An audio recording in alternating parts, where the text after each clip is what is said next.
We live in a world filled with so much information. We live in times where information, knowledge is in so much abundance. We have so many choices to make. We have so many decisions to make. We have so many options that are available to us.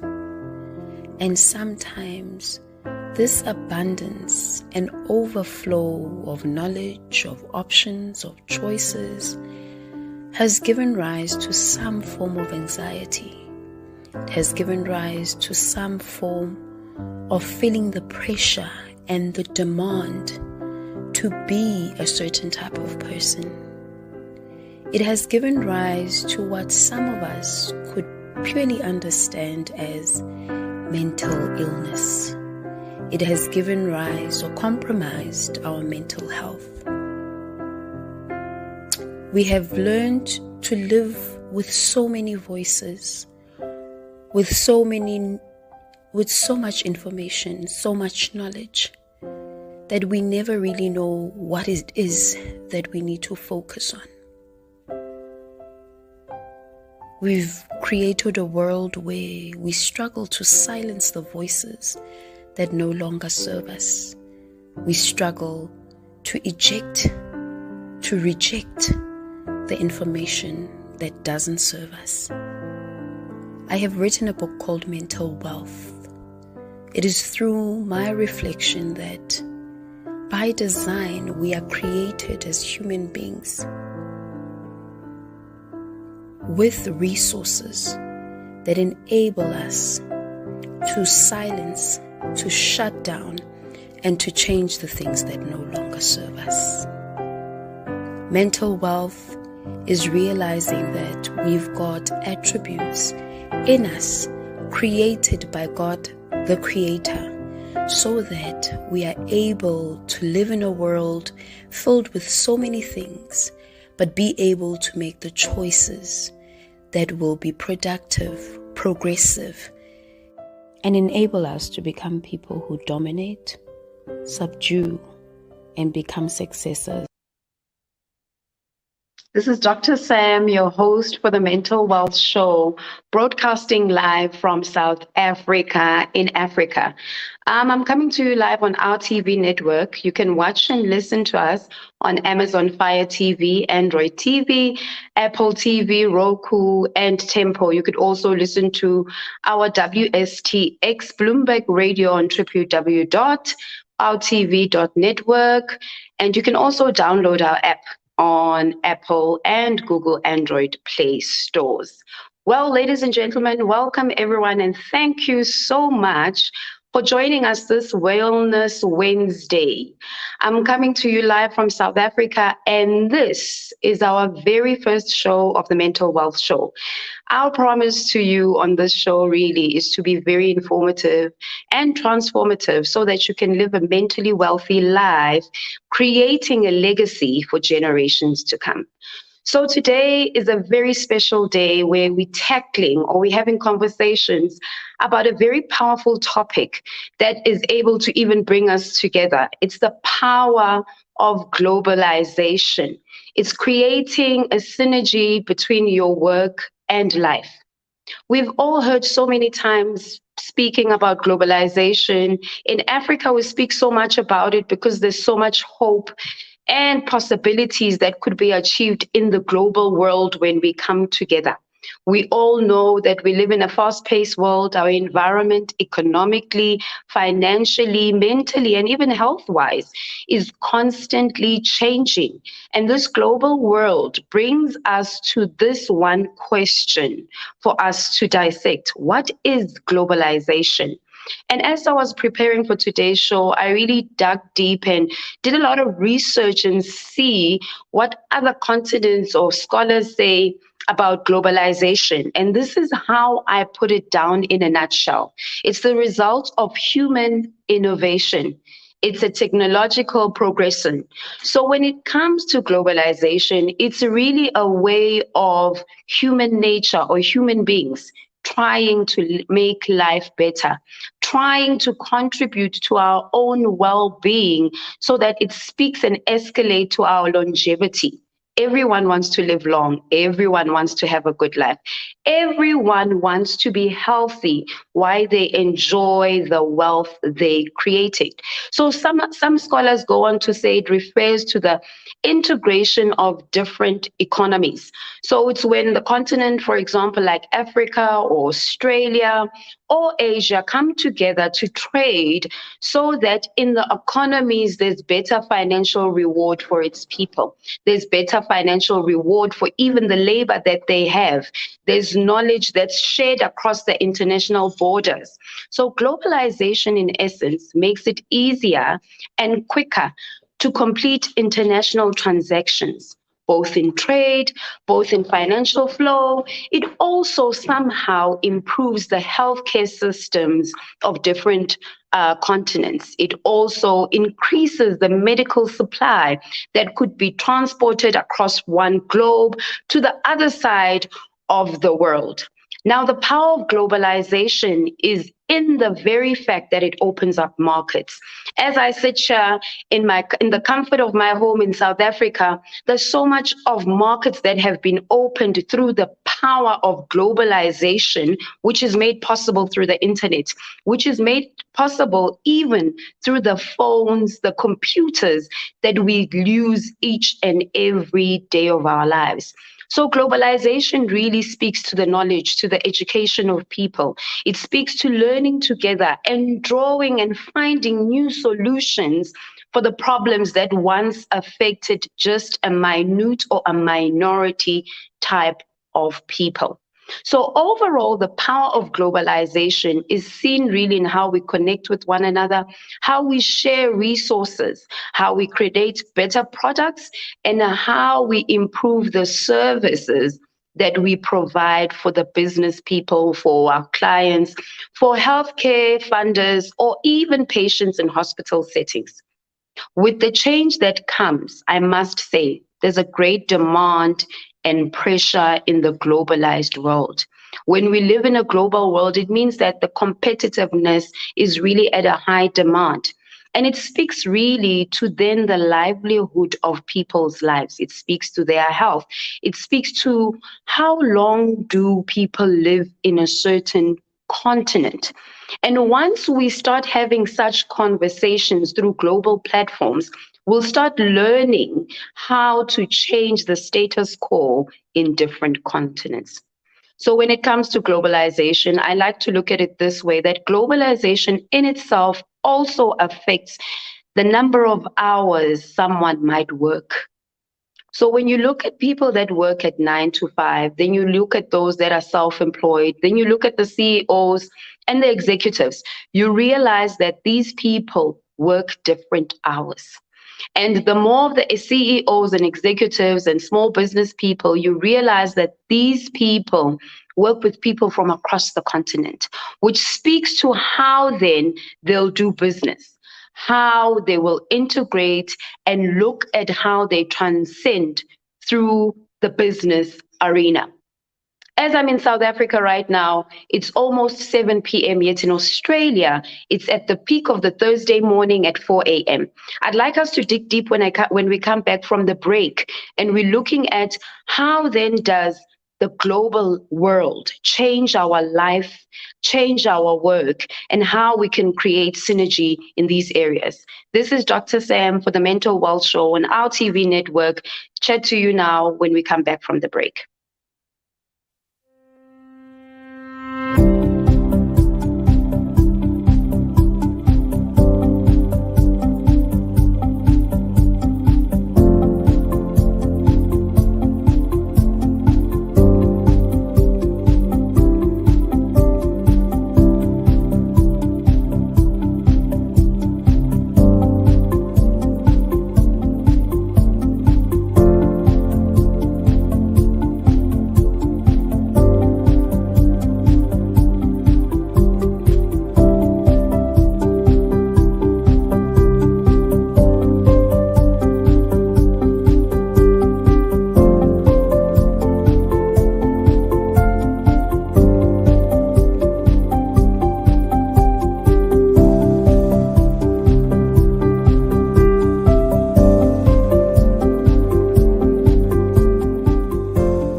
So Commissioner and Commissioner Positive and Wayne Biggs, CEO, EDA. So what are you guys doing right now? So we had Farmer John's farm here, roadside farm, and we're in a blackberry patch here. I don't even need blackberries, but this is good. this is good. This is good. It's very sweet, very juicy. I mean, picking them up straight off the vines. Right. So there's talk about the role of the EDA, enhancing their role and making available resources and technical assistance for agriculture. Why don't you talk a little bit about that, how you guys are working together? Yeah, I mean, we work hand in hand with Department of Agriculture. There's lots of things we're doing in reference to try to increase yield in the territory, make the territory a little more food independent, create more resources there. Nadine Machina Ken, who's here on our side, recently held a conference over in St. Thomas and St. Croix in regard to farmers. And of course, we're working on the agro-processing facility along with the Department of Agriculture, which will not only have a processing facility, but also have clean kitchens, so you can take blackberries like these and turn them into value-added products. So you can make jams and pies and a variety of different things. And the EDA also helps by providing funding. There's loans to the EDA. Unfortunately, many farmers don't utilize it, but it's there. But it's $50,000 now. It's still 25. Did it go up to 50? I think it went up to 50. Well, I mean, there are different programs. There's one directly for farmers that farmers only can be eligible for, but farmers are also eligible for all our other loan programs. So you can go anywhere from that farmers program to our economic development loan program, which is $500,000. And on the Today we're taking a little vacation on the west end of St. Croix, visiting a seaside restaurant called the Beachside Cafe here at Sandcastles on the Beach. The atmosphere is just wonderful. You just feel very welcome when you're here. Hi!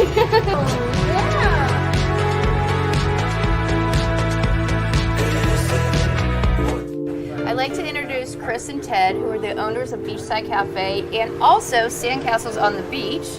This is amazing! Thank you. Sandcastle on the Beach is quiet and friendly, relaxing. I often entertain guests, and this is the one place I always try to bring people. Tell us a little bit about the hotel. Well, the hotel is a 25-room hotel. We have 10 different room types within that. We also have, of course, our greatest asset, the ocean out there, which our side of the island is very calm typically. So it's the best swimming beach and also great for snorkeling. And just walking, doing a nice walking beach tour. Absolutely. Yeah. Best beach access is right here, so we love them. And we're also fortunate we have just up the way Sandy Point National Park, and then Frederickstead Town is just a mile away. And so we're really fortunate to be in this perfect spot.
Hi, I'm Dr. Sam. I'm live from South Africa, bringing you the Mental Wealth Show.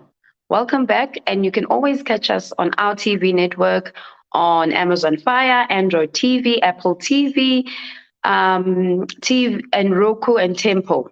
Welcome back to our show where we're talking about globalization. And globalization, we're also looking at how creating a synergy between your work and your life. And just before the ad break, we were speaking about how globalization has really introduced a world where the borders of our countries are no longer the barriers that limit us from doing business. They're no longer the barriers that limit us from accessing healthcare, accesses any form of type of intervention, product or service. And as we do this show together today, I'm also live from South Africa. And through globalization and the internet, we know we can communicate together.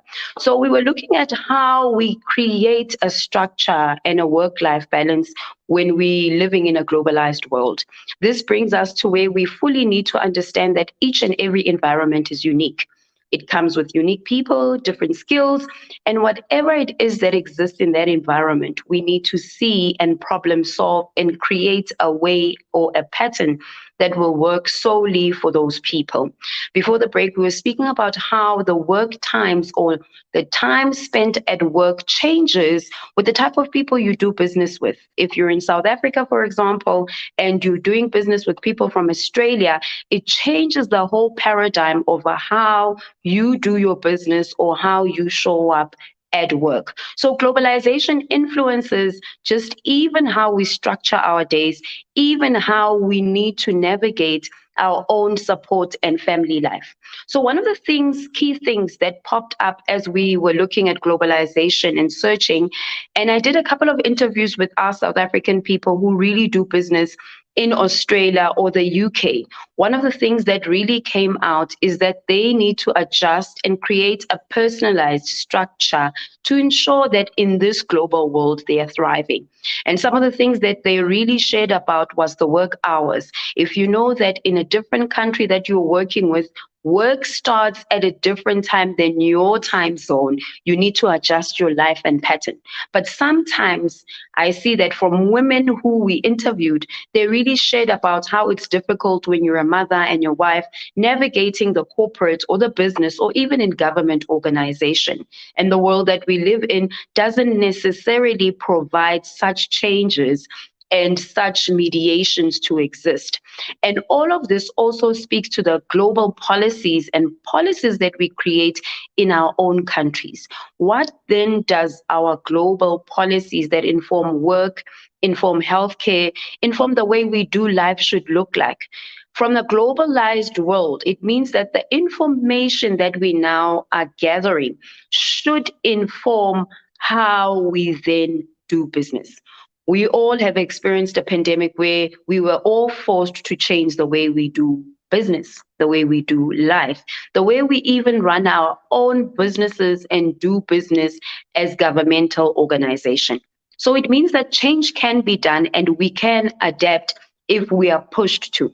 But when it comes to the global world, we know exactly what it is that it presents to us. So it's always key for us to create a structure. And another key important part that helps with work-life synergy that I found from the business people and organizational people, they spoke a lot about the work patterns. Now, work patterns have to do even, do you work from home? Do you work from the office? What does your office look like? What accessibility does your office provide for the needs of the employees? Or if you're working alone, what opportunities does it create for you to succeed and thrive? And once we start having such conversations and we start thinking from that, will change even the way we show up at work. Part of how we really are productive at work is how we structure our work environment. One of the other important areas was having a mentor or a supervisor or a coach. In a global world where competitiveness is really the key of the business of today, there's so many skills that you can never learn by being yourself or by being alone in a business structure. People spoke about having global or international mentors, international supervisors, and coaches that will make them compete better in a global world. When we look at South Africa, where I come from, we realize that not so many people have resources that will position them or their businesses or organizations and foundations on a global platform. But living in a global world where we can access information, share knowledge, we realize that we can start competing and providing services that are of good value and good standard to the people in the community that we live in, and also open up a market where we have other clients from different continents. And another thing, given the fact that I'm from the health field, which I've seen even in practice that plays a crucial role in people's synergy between work and life, is ensuring your own health is taken care of. And ensuring your own health doesn't necessarily mean that you need to go to the gym. You really just need to be active. Do you walk? Do you run? What's your sleeping pattern like? Are you taking the vitamins if you feel as if sometimes you don't have a strong and healthy body? What's your diet like? There's a saying in health that says part of the health that we're looking for is found in what we eat.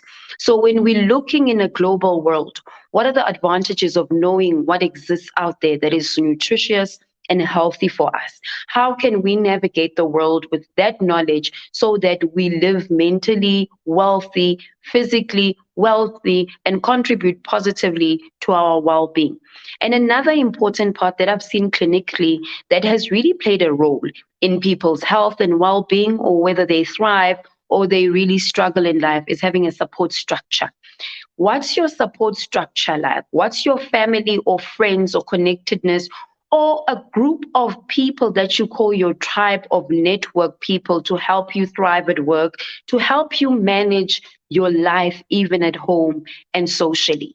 So there's so many things that we need to start looking into and start really finding solutions so that in this global world, we not only succeed, but we thrive. We not only rise, but we also lift up the communities without the resources. The global world has really introduced so much possibilities, especially for the third world countries and countries which have been seen to have lack of resources. It opened up so many avenues of trade, of changing policies, and also changing the way we do life, business, and home environment. So now there's a very important part that we need to know after hearing such information. Did you know that sleep significantly impacts the brain function? So a healthy amount of sleep is a vital key component for your brain plasticity. And brain plasticity means that your brain is able to adapt to the input that you feed it. So whatever it is that you teach yourself, you learn at school, you learn at work, skills that you're adapting, if you have enough sleep, your brain is at a better position to support you so that you thrive and succeed in life. So part of creating a work-life structure is ensuring that in your structure, in your routine, sleep is one key thing that you need to do to support your brain so that you have a healthy body to thrive in this global world. Another very important part is the social and network of people. Studies have shown that social relationships are really linked to physical and mental health. Both loneliness and depression are linked to poor social support. So we've seen during the pandemic that people were more susceptible to depression, to mood disorders, because they felt detached, isolated, and they felt they didn't have support. So support is a very crucial and important part of our environmental success, physical success, business success, and ensuring that we live long and contribute well to our well-being.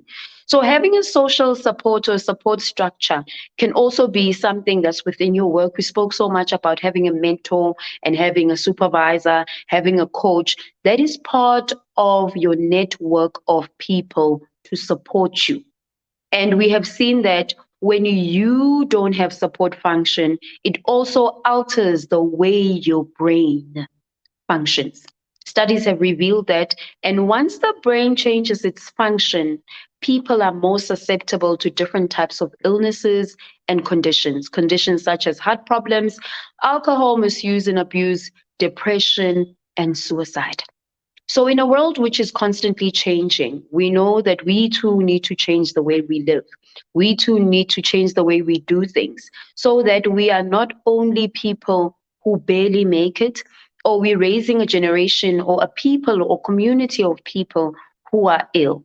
We need to know that the crucial things and back to basic things are the things that we stick to in the global world. Today has been really such a learning experience for me as we dug deep into the globalization and creating a synergy for your work and life environment. What is important is knowing that you have the power to create. You have the power to ensure that your life is the way you want it to be. And when we trade in the global world, we want people who are whole. We want people who bring their experiences and knowledge and contributions as pure as they are. We wouldn't want to create a world where everyone is the same. And that is why it's important for you to create a system that's going to work with you. So as we about to end off today, I'm quite excited to share with you that in this global world, we need people that are ready to contribute to a wealth of knowledge that will change the way people do things, that will change even the why people live in a particular way. We all have why, we all have a why statement and why we do things a certain way. But I do believe that once we share information, it empowers people to know why and how we need to act a certain way. So in creating a work-life synergy, I plea with you and I challenge you to create structures and value systems and a culture that's going to help you thrive in a global world. The world that we live in is constantly changing and it will never stop changing for us. But we need to adapt to this world and ensure that we are prepared for the changes that continually happen. The pandemic was a good milestone that taught us the things that we need to carry beyond a pandemic. So one of the closing statements that I'd like to pose to you is, imagine life as a game in which you are juggling 5 different balls. And you can name these 5 different balls as your work, your family, health, friends, and your spirit.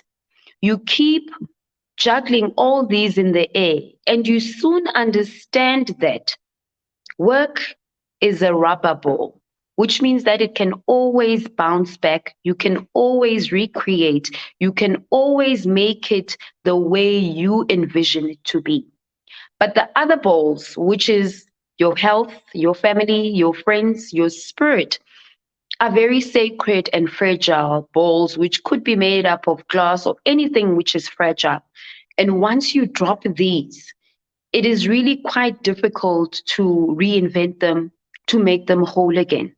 So the essence of thriving and succeeding and the power that we're going to draw from a globalized world is creating a work-life synergy that will help us succeed and thrive, that will help us change and become the better.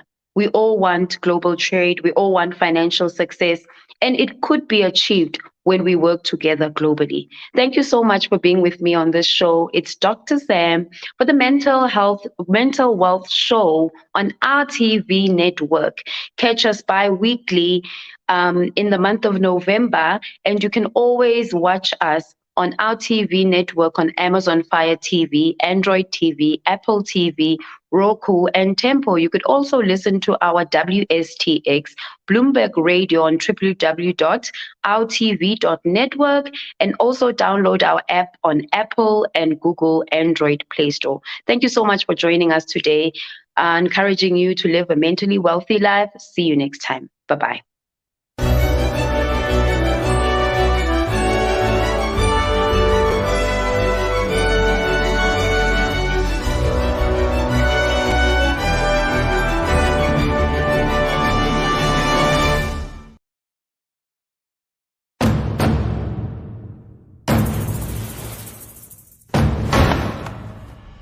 Time. It has a different meaning in the U.S. Virgin Islands. It goes backwards, forwards, it stops.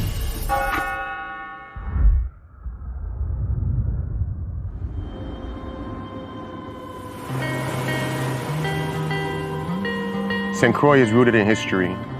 So much of it still remains untouched.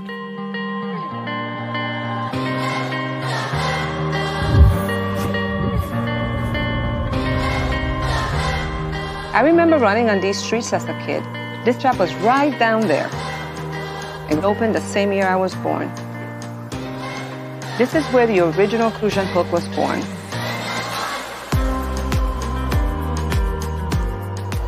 It's the symbol of these islands. And I wanted to have my hands in that very same history. I want to be able to pass it down to my family while still putting a new spin on it. The U.S. Virgin Islands, we have an amazing culture that developed over time from all over the world.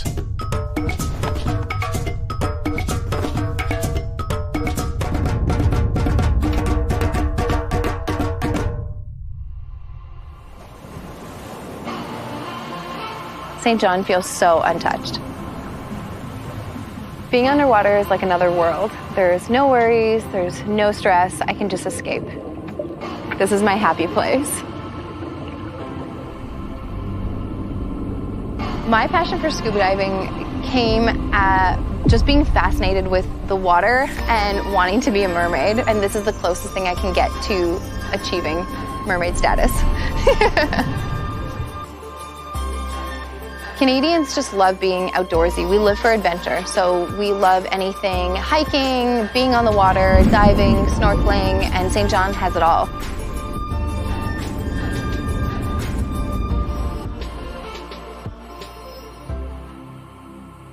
It's like some spirit is protecting the island and keeping them raw.